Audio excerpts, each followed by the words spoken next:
Hello, everyone. Welcome to the Unlocked Tuesday live stream.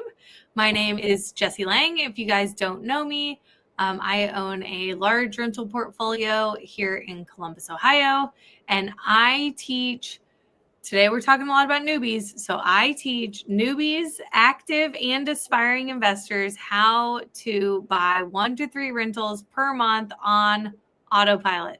Autopilot meaning you build the system, you build the machine, and it runs itself. People, systems, processes, it just works for you instead of against you. So I have with me my lovely sidekick, Lizzie Ross. If you want to introduce yourself. Hello, everybody. Like Jessie said, I am her sidekick, the student success manager for our Rentals Made Easy Mastermind members, as well as really just kind of trying to keep the wheels turning in the Unlocked business. And I'm also an investor here in Columbus, Ohio as well. Yes.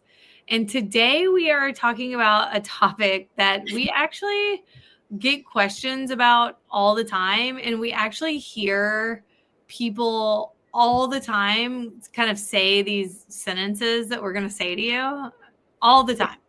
Yeah. And when we posted this one, we actually had a lot of people RSVP saying that they're coming. So we know it's a topic that you care about.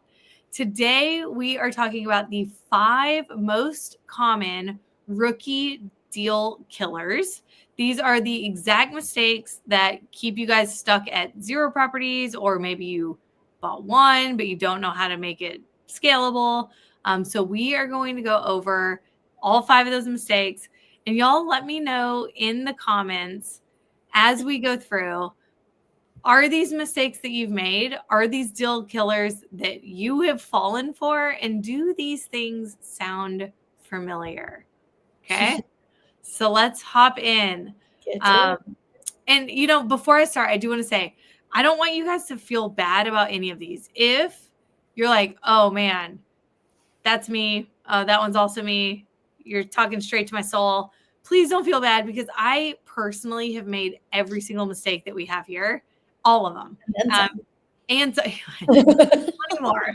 Made plenty more mistakes. So these are just like the top 5 deal killers. And don't feel bad if you're here. We're here to help you figure out how to overcome it. Cool? For sure. Absolutely. Right. So Lizzie, what is deal killer number 1? I hear all the time, but Jessie, I need the perfect deal. And I think that's the first one I always hear. Yeah. I have to have the perfect deal. You're just never going to be ready. We call this analysis paralysis. I'm sure you've heard the term before, where you are scrutinizing over every single little detail, where there are some very important numbers that you need to know when you're underwriting a deal. But if your interest rate from your lender is 11% or it's 11.5%, do you think that's going to kill your deal? No. It's not going to kill your deal. And if it is, it wasn't a good deal to begin with. I'll tell you that. And so when you're locked up in every single little detail, what's going to happen, Lizzie? You're never going to move forward. You're literally never going to do anything. And what's going to happen to the deal that you're analyzing? It's going to get scooped up pretty quick. Someone else who's not caught in analysis paralysis, they are going to buy the deal right out from under you while you're scrutinizing every single little detail. So, do not get stuck in analysis paralysis.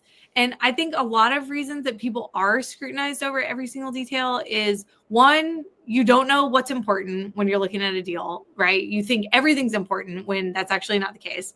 And then 2, you're looking at it with a short-term point of view. And we will actually look at a 10-year projection in a later mistake. But if you are only looking at today, then you're going to have to know a lot more. If you're looking at a 10, 15, 20-year projection, we say time will save you some of these mistakes. So you want to be as close as you can, but it doesn't have to be exactly every detail correct. I think like kind of feeding off that, because one thing I hear all the time is people that are like, oh, I'm gonna wait for the interest rates to lower. Yeah. And I like, that's like, it like it's so cringy to hear, because you always say it's like, it's better to own the asset and like be able to control it when those things change than not have control over it. Correct. And if you are waiting for people to get, if you're waiting for rates to go down, so is everyone else, including owner occupants who are probably going to pay a lot more money than you can as an investor. So when everyone starts coming off the sidelines, guess what? Supply and demand. Demand's going to go up, prices go up. So even if the rate's a little bit better, you're competing against so many more people. So don't get caught in that analysis paralysis, y'all. Don't do it. Okay. Lizzie, what's mistake number 2? I think that actually kind of leads into it. Is just people who are like, I don't want to spend money. I want to cut corners. I want to like kind of be almost like the slumlord. Like, I'm going to cut corners and pinch their pennies. Yep. And we are the anti-slumlord around here. That's a little tagline that we should probably make that a little more public, because we're we're all about function. We're all about safety. We're all about doing the right thing, even if sometimes it costs a little bit more. And so penny pinching, it's not only in ongoing management, it is really in every single aspect that you can imagine. And you've heard the saying, you have to spend money to make money. Y'all, that could not apply more here. You have to spend money to make money. And sometimes, an example, this is one that came up just recently, and I thought that, I don't want to say hilarious. It was funny. Okay, here's a funny example. So we have a student who came through, and we always recommend using a general contractor. I've used a GC. My same GC has done our past 45, probably close to 50 projects at this point. I pay for that service. Okay. I pay 15 to 20% for them to manage my entire project for me, on top of the cost of the sub labor and materials. I pay someone to manage it. So we have a student who's like, no, I can do this myself. I'm going to sub out these projects, and subbed out a couple for a few months actually, and then ended up doing an analysis on it and found out that they were saving $300 per project. And so you think that you're pinching pennies, you think that you're saving money, but you're actually making more mistakes. Everything's taking longer. Unless you're going to like get your GC license and become a professional level at this, you're not going to be nearly as good as the expert is, right? And so saving $300 to add all of this extra work and all of these headaches to your plate, like, just does not make sense. Yeah, that reminds me, we had a student who joined us, well over a year ago, and they had a property they were doing the work themselves to save money, and it took them over a year to do it.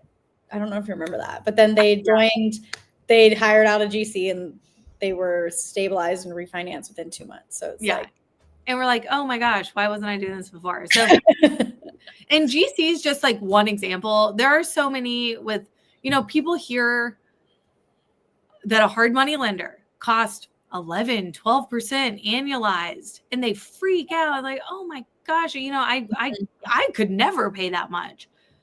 They're going to get you into a deal in 3 to 7 days, where if you try to buy that conventionally, it's going to take you 4 to 6 weeks. Do you think that you would ever be able to buy that really good deal in 4 to 6 weeks? No. The wholesaler, the seller, they would tell you to kick rocks. So yes, you're paying more, but you're buying a deal that you wouldn't have access to otherwise. Right. Same thing goes with coaching. And you guys all know we have our Rentals Made Easy program that everyone's like, I could never pay, money for a coach. It's like, why wouldn't you take the shortcut? If you could, yeah. Yeah. If you can take the shortcut and you can skip all of this penny pinching, like, you're going to get so much further ahead. So that's deal killer number 2, is you are so wrapped up in saving every single penny you can. What's the saying? You miss the forest and the trees, you miss the tree in the forest, whatever it is. You're just too You're too focused on right now and you're not looking at the big picture. 1,000%. Yeah. Okay. Deal killer number 3. Ooh, this one would definitely be just people. I'm going to get into real estate. Oh, how are you going to do that? Great question. Thanks for asking. Like YouTube University, really just like not having a cut plan. Yeah. And we actually get that one quite a bit because we like to ask people like, you know, how long have you wanted to get into real estate? And the answers can go anywhere from like a couple months, which is respectable. You know, you're doing your research, whatever, to I've been thinking about this for 20 years. I talked to someone the other day that was like, this has been my goal for multiple decades. And I'm like, if you had bought even 3 properties 20 years ago, even 3, where would you be today? So no clear plan on how to take this dream that you have and make it actionable.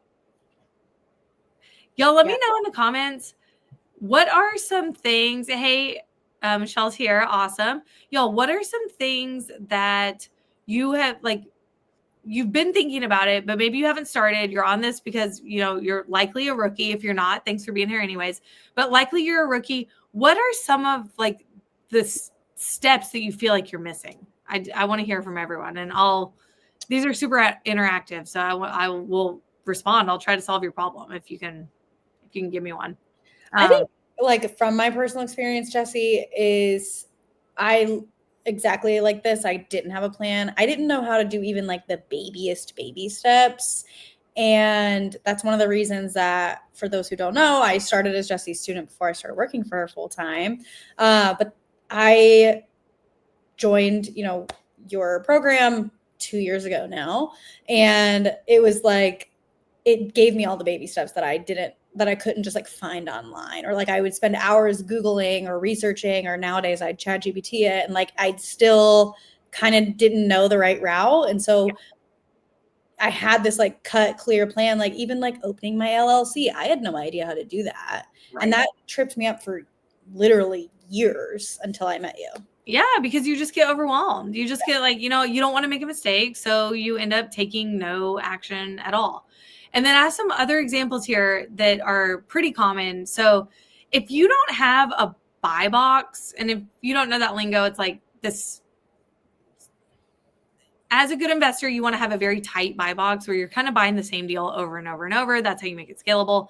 So if you have no buy box and you're buying whatever comes along instead of sticking to a strategy, like maybe one day it's in this market, and then the next day it's an Airbnb, and then the next day it's, you know, self-storage or whatever. And you don't really understand where you're buying price-wise, area, condition, strategy. Like if you look at my portfolio, it looks pretty much identical. Like every house is almost the exact same.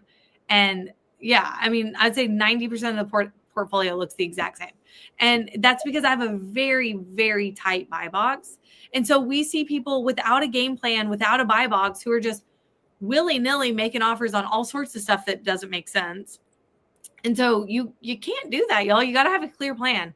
The next one that we see is you're trying to buy without really any financing in place. And I get this one a lot where, you know, people will come in and they're like, oh, I'm making offers. I'm like, great, cool. How are you paying for it? And they're like, oh, you know, I was going to reach out to a few lenders. And I'm like, you don't have your lenders lined up? You have no, like, respectfully, you have no business making offers yet. You have no business. You don't even know how you're going to pay for it. So you have to have a clear plan. How much what lender you're going to use, how long it takes them to close, how much it's going to cost you, how long, you know, you have to know all that to make a strong offer that you can stand behind. Yeah. And I think also just like having realistic expectations too. Yes. Like, you know how many people we talk to on a regular basis that are like, I'm only buying if it's going to cash flow between $500 to $1,000 a month. And I'm only going to do it in like the best neighborhoods. Yeah. And, you know, I'm like, me too, sister. No, the unicorn market or a magical deal comes along once every couple of years, and that's what you want to buy. Cool, great.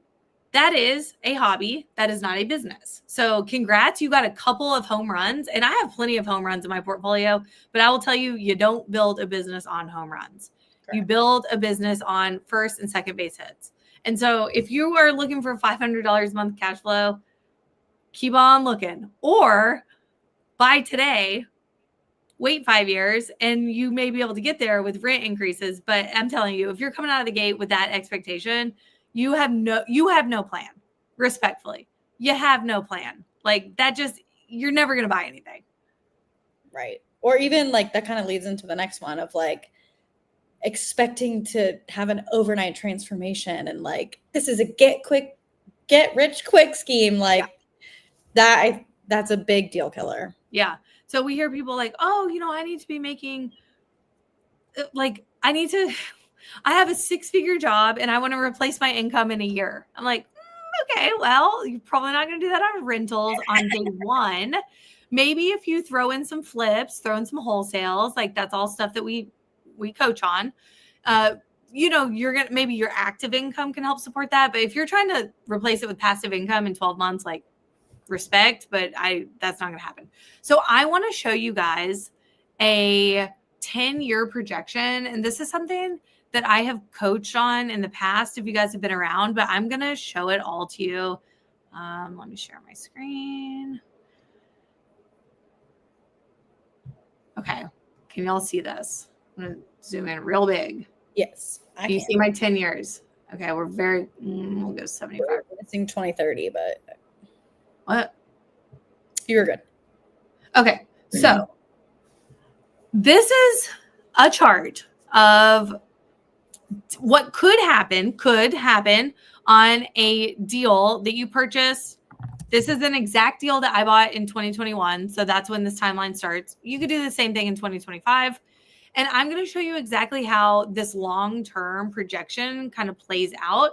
And I'm only talking about equity growth. I'm not talking about cash flow, which cash flow also increases over time as your rent increases. So, you get a 30-year fixed mortgage and your rate's going to stay the same for those 30 years. Maybe your taxes and insurance are going up, but your rent's going to help support that, right? So let's look at year one, which here is 2021.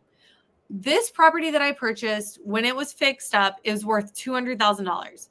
Almost all of my portfolio looks exactly like this. Like this is my buy box, big time. So it's worth $200,000 when it's fixed up. I bought this property for $110K. It's on Huntley Avenue. Bought it for $110K direct to seller. We put about $40,000 into the property. So I was all in for $150. Okay. It was worth $200 because I forced the value of the property. I cash out refied, and I had a loan on, like, at the end of this project of $150,000. Okay. At the end of the first year, someone else paid down my mortgage about $1,250. Is it the most? No, it's not. But loans from lenders, they're all amortized. They're front loaded on the interest. The longer you own an asset, the faster you pay down your principal balance. And so say I owed $148 at the end of the year. I had $51,000 in equity at the end of the first year on a single property. Okay. This value increases at 5% year over year, very modest. And the mortgage, it's amortized at 8%. Right now we're seeing about 6.5%. So if you're trying to tell me the interest rates are too high, I'm going to show you here, even at 8%, these numbers can still work with a long-term point of view, right? Because we're talking about expecting overnight results. I'm going to show you long-term. So year two, it's worth $210. I owe $147. Someone else paid down my principal, not me. My resident did that. So I now have $62K in equity. Okay, fast forward a couple years. At the end of year 5, I have now at this point $100,000 in equity. I want to take that money and I want to go buy more real estate. So I own this asset. I have the power to do this. and I will refinance into a 6.5% note. In this case, it's 6%. I will pull out $40,000 in equity, and I have a new loan balance of 182. Okay. So look at the next 5 years. Value continues to increase. Now I owe more because I pulled money out, right? But someone else is still paying this down. So at the end of this 10 years, on a deal where I had none of my own money in the deal because I burned it. So I have none of my own money. I have pulled out $40,000 at year 5, and I have an additional $140,000 in equity. Nuts. I mean, there's a one deal. That's almost $200K on 10 years on a single deal. What would you do if you could buy 10 of these? How would that change your life? Nuts. What if you could buy 100 of these? How would that change your life? I mean, there's a reason that 99% of millionaires are made through real estate. Yeah. Yep. I think it's that 90% of millionaires own real estate. Sorry. Yeah. You're all good. But the point is, people with money buy real estate. So the longer that you hold, the more you're going to make. And this is 10 years. I could put this on 30 years. Property's paid off. It's worth $500,000. Sell that baby, go retire, do whatever you want. So this is why we don't expect overnight results. We are here to build wealth. So anyone thinking I'm going to get rich overnight, deal killer. You're going to be defeated. It's not going to work out the way you want. 1,000%. 1,000%. Okay. And Lizzie, is that what number are we on? Let's recap. Number 5. We're on number 5. Yeah. This is a mistake that, sorry to tell you, Jesse, you actually are the first person that I know of off the top of my head that made it. And that was just trial and erroring it, doing it all by yourself. Yeah. Yeah. Going at it alone, right? I like to call this, if you guys know my story at all, I like to call this my lost decade, where I wasted nearly a decade of my real estate career just making it up as I went, not turning this into a business. So I bought my first rental in 2013, early 2013, and it was a house hack. I had some renters. I did that a couple more times over the next few years. It was great. Then I went and got a big girl job, and I went to go travel. Then I went to go get a big girl job, and I was still treating real estate like a hobby. Then 2018 comes around. I finally decided to start taking it seriously. Real estate seriously, but I was wholesaling everything. I didn't keep any of my own deals for multiple years. It wasn't until January of 2021 that I actually got serious about the BRRRR method, like the example we just did before, 2021. Okay. That was a time where I was buying a lot because I finally hacked the system. And I was just making this all up. I always say I never understood that real estate was a career option. Yeah. Did they teach that in your schools? No. No one teaches that. No one teaches you can be, and I don't even like the term landlord, but you can be a landlord. You can be a housing provider.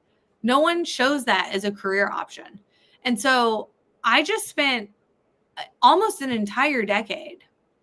And it wasn't until I started going to my local real estate associations that I started seeing people who were just like me, who owned a lot of real estate. We actually were just talking about this on our coaching call today, that we literally talked about this, that, there's someone who gets out of a beat up pickup truck covered in paint head to toe, and you find out that they own 40 rentals. And you're like, wait, what? And you didn't even know that was a choice, or that they were just the investors were just regular people. So it feels very unattainable. I had no role model. I had no one to ask. I had no one to help me put a plan in place, no one to give me confidence, no one to do any of that. So I just was spinning my wheels for seriously 8 years. I call it my lost decade. Yeah. Gosh. And we just saw our 10-year example. if only I had taken that decade a little bit more seriously, where would I be now?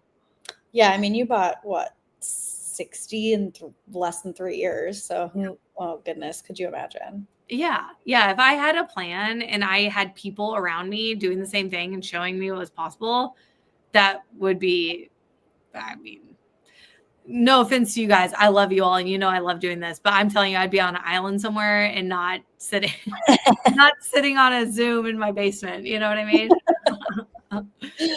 So, okay. Well, Lizzie, if you don't mind, let's recap our little mistakes. Let's do it. Let's see. I'll pull deal killer number 1, analysis paralysis, getting stuck on the numbers, getting stuck on all of it. Yeah. Number 2, penny pinching, just like not wanting to spend your dollars and cutting corners where you shouldn't. You got to spend money to make money. For real. Not having a good plan, not having like knowing what your next move is going to be. That was a big one. Expecting overnight results. That was a big one for me. That was an eye-opener. I remember you and I sat at lunch one time 2 years ago and you were like, yeah, you're actually not going to live on your rental portfolio. And I was like, what? And you were like, nope, that's not why we're doing this. That was a big eye-opener for me personally. Yeah. I ever told you that. Yeah. I always joke that I like smash people's hopes and dreams. But like you kind of changed the perspective for me, which was I think was really helpful. I give you a realistic perspective. Yeah, because there are a lot of, in my opinion, a lot of like gurus out there who are like, quit your job tomorrow and come, own a ton of real estate and it's going to be great. And then people like honestly fail because of it. Yeah, get themselves in trouble. Yeah, I guess like a good analogy is like it's a marathon. It's not a sprint. Yeah, totally. Yeah. And then last but not least, and I did this until I met Jessie, and Jessie did this until she got into it, was going in alone, wasting your time by not relying on other people. Yeah, man. You got to, for sure. So let us know in the comments. There's a lot of y'all on. So let us know, are you guilty of any of these? And I have personally been guilty of every single one. And I've learned by experience. I've learned from hiring my own mentors. I've learned from all that. So just, let us know. And if you have a problem and I can help solve it, I would love to try to do that for you. If you're like, hey, Jessie, I'm stuck on like all these. I know I want to get into real estate. I know I want to do this, but I'm guilty of 1, 3, and 5, or, whatever it is. We would love to help you figure out a plan. Oh yeah. We got some people in the comments. Number 5. Yes. Going it alone. Council, you're not alone though. I know you have a great team surrounding you. He buys land down in North Carolina. And we are buying on and off market for sure. Absolutely. Yeah. Eric says number 1. What was number 1? Analysis paralysis. Oh my gosh. I would love to help you get over that. I would love to help you come up with a clear plan. So you guys, if this is something that you are looking for, support, a clear plan, accountability, a community of other people doing just what we're doing, building up their portfolio, we do have a coaching program called Rentals Made Easy. And it is a 6-month program. You're going to work with me directly. We are going to take you through every single step to get over your analysis paralysis, to actually make these dreams happen, right? You make them happen. And so in order to work together, we do have like just a little call. I get to know you. I get to know your business. And then we can figure out kind of what some good next steps are for you so you can get started. So if you text rookie to 614-368 7391. It comes to Lizzie. It comes to my team.